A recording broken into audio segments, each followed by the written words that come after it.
You know, an interesting thing has happened since we've highly decluttered our house and simplified our lifestyle.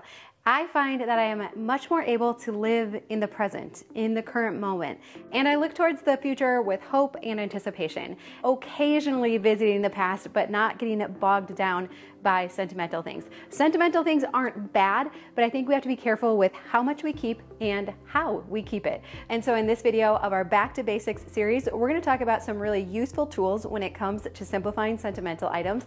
I'm going to share my favorite book of all time, 4 categories that you can use to classify these types of items, how to deal with loads of photos, and we'll answer some frequently asked questions as well. Well, welcome back to our Minimalism Back to Basics series. You can find a playlist with all of the videos in this series in the description box down below. And this is definitely an area I've grown in a lot of confidence around as I've worked with hundreds of women in regards to their sentimental items and experienced in my own life now that we've been minimalists for about 8 years and our kids continue to get older. All right, so let's talk about some of the tools that can be especially helpful when we're trying to simplify the things that are truly irreplaceable or sentimental. So a memory box. This is huge. We're going to go into more detail about what this is and how we use it, but I recommend that you have a memory box for every person in your home. Now, this can take different shapes and sizes depending on how sentimental you are. Many decide to have like a full-size Rubbermaid tote, but yet others can get by with a photo box too. So again, we're going to custom fit this to you, but start thinking about what you might use for a memory box for each person in your household. Another tool that I recommend all the time is the book Let It Go by Peter Walsh. And so this is especially helpful if you are in a season of life where you might be downsizing, maybe you're retiring, or you're helping other family members or loved ones to work through that season, or if you have an estate that you are working through, especially if there might be other siblings or other family members involved. There is so much wisdom in this book, how to deal with others, and then how to deal with the emotions ourselves that come with either downsizing or being confronted with all of these memories. I think you might find this really helpful. And then one final tool is photo boxes. We're going to talk more in depth about what to do if you have lots and lots of photos, but photo boxes can be a great tool as well. All right, so we have our tools, and now let's talk about some predetermined categories that we can use when we are trying to sort through, simplify, or minimize our sentimental items. And so the 4 categories are to use, to display, to thoughtfully store, or to share with others. So let's go into each of these. So number 1 is to use. So I have a red tablecloth that was my grandma Adeline's. I distinctly remember going to my grandma's house at Christmas and other holidays, and this red tablecloth being on the main table where she served dinner. So it's really something that I treasure and something that I genuinely wanted to have when my grandparents passed away. So this is something that I selected and that now I use around Christmas or Valentine's Day or birthdays or other holidays. And when I use it, I am reminded of the happy memories.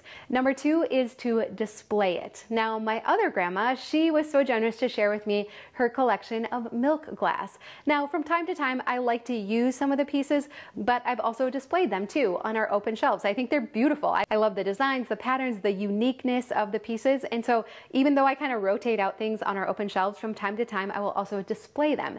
We can also use shadow boxes, photo frames, or set these items out. But of course, we can't display everything. So we do want to be a little bit selective about what we decide to display. The next is to thoughtfully store. And so again, this is where the memory boxes can come into play. I can't necessarily keep every outfit from my babies and from when they were babies and growing up and all of the clothes they wore, but I can choose to keep the most special pieces, like the outfit that they wore home from the hospital, and marvel at the thought that they were this little at some point. And so I don't decide to keep totes and totes of all of their baby clothes. I pare it down to what fits in here. And I have a mindset shift around this that I will share, but thoughtfully store. So we might store baby stuff and items like this in a memory box. We might have letters or greeting cards from someone that we really cherish, and so we decide to put them in a photo box on a shelf where we revisit them from time to time.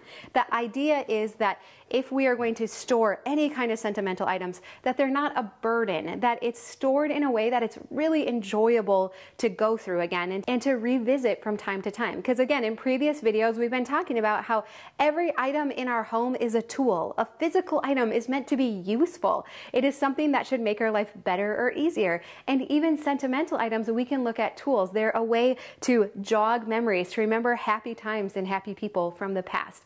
And so we want these tools, these items, to be stored in a way that they can do just that, but not become a burden. If I have totes and totes and totes of baby clothes, that's a lot of inventory to manage, and it very quickly crosses into being a burden than to actually being something that I enjoy maintaining. And the last category is to share it. And so maybe you have inherited a bunch of items and you're going through these different categories and you know that you couldn't possibly use them all, display them all, or thoughtfully store them all, so you want to offer to share them with other family members. I love the idea that often we would first share things with someone else who knew the person, a family member, a dear friend, and then beyond that, if there's no takers, if no one wants it, then we decide to share it with a donation center or something like that. Maybe you could try selling it on Marketplace, but that we share it with someone else so that it can be used, that it can be made use of, because there's nothing worse than sentimental items wasting away in our storage spaces. That creates so much guilt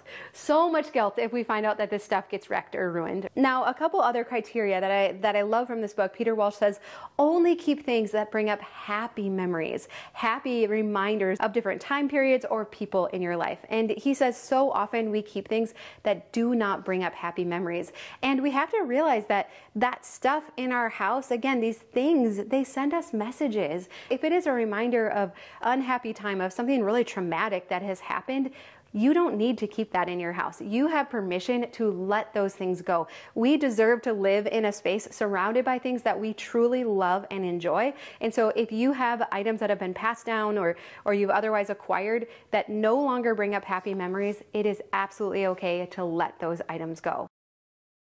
Your mindset around physical items has been shifting. And so you get to decide.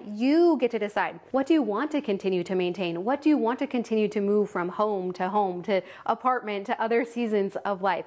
You get to decide that. And I know expectations from others can creep in. Sometimes we might have well-meaning parents or sisters or other relatives that say, well, if you got grandma's milk glass, then you should do this with it. And they mean well, but we get to decide. I get to decide, do I want to display it? Do I want to use it? Or do I want to keep it how it is, just safe and sound in a tote in the basement? It's manageable. It's a reasonable amount. It's not a burden for me to continue to have it. And I do like pulling out the pieces and looking at them from time to time. Let's talk about photos, because I know photos can become a huge burden. And so what I want to ask you is, do you want to be the family historian? Maybe you have been the one that all of the photos were given to. Maybe you even asked for them. You wanted to take these in. But right now, here today, do you want to be the family historian? Do you have the bandwidth to sort them, scan them in? Maybe you committed to making a photo book or to putting them on DVD and distributing them to the family. Do you still want to do that? Do you have the capacity to do that? And if not, that's okay. We just need to communicate that to other family members, but you get to decide. Now, when it comes to having lots and lots of photos, I recommend getting a bunch of photo boxes. I think it's helpful if they're similar size, and then we label them and we begin by doing a rough sort. So you might decide to do it by a year range, by a certain person, by which side of the family was in there. You might decide to go through photos and divide them into photo boxes for your different children. You get to decide how you want to sort them.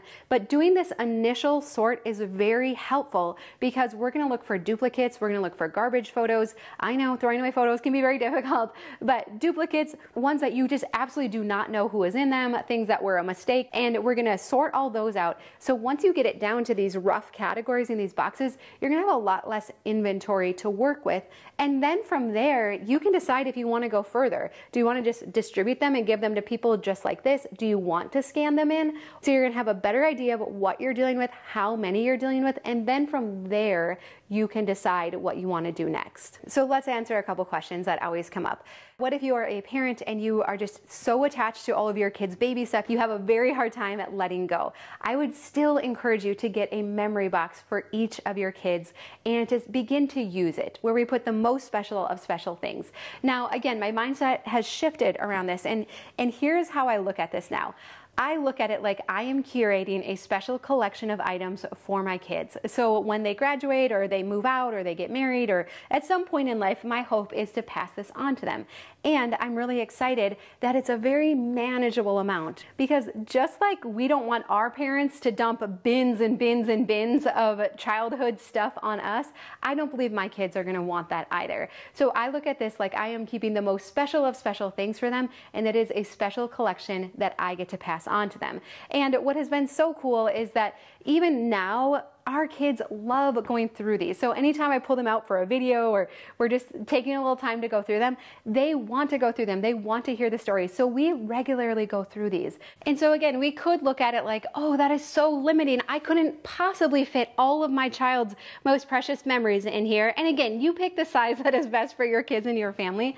But I think you will be pleasantly surprised that when you have something to weigh it against, when you're deciding, is that item so special that it deserves taking up space in my child's memory box, you're going to find that it becomes a lot easier to make these decisions, and that it really ends up being really cool having a curated collection of items for them. All right, what about kids' artwork? So again, if my mom came to me and said, here's all your artwork from your childhood, I would say, I don't want that, right? So we shouldn't assume that our kids are going to want all the artwork from their childhood as well. So again, we keep the most special of special pieces. But if you're still in a season where you have a little artist that is creating a lot of artwork, I like having a bin just for artwork. And again, we put everything in here, and then as it fills up, we look at the bottom, and usually some of that stuff can go, keeping in mind that everything always has to fit in here. And this is a great opportunity to teach your kids how to keep the most special of special things as well. What if you've inherited some valuable stuff? It can be really helpful to look at completed listings on eBay. So not things that are currently for sale, but find that item on eBay and look at the completed listings or what it's actually sold for. From there, you can make a more educated decision if it's worth trying to sell the item or if you might just want to donate it. And if you are having an especially difficult time paring down or simplifying these items, he likes to use the dining room table test. So he says that everything, your most special of special treasures, should be able to fit on your dining room table. And I know when we've talked about this in my mentorship group, they're like, you know, if you stack it to the ceiling, you could actually fit a lot of stuff on a dining room table, right? That's not the goal, but here's what you're gonna find is, again, like the memory box, we need to give our brain some kind of parameter. There is something about picking it up, selecting it, saying it does bring up happy memories. It reminds me of a happy time in life. And so I am choosing to continue to maintain this item. It has enough value that it deserves to take up space on there. And once the table is full, that's as much as I'm gonna keep. Okay, well, this is a big topic. So it's something that we work at over time. And I do believe that as you simplify the other areas of your home, that this area is become a whole lot easier as well. And if you have any other questions about sentimental stuff, be sure to leave it in the comments down below, and I'll see you in the next video.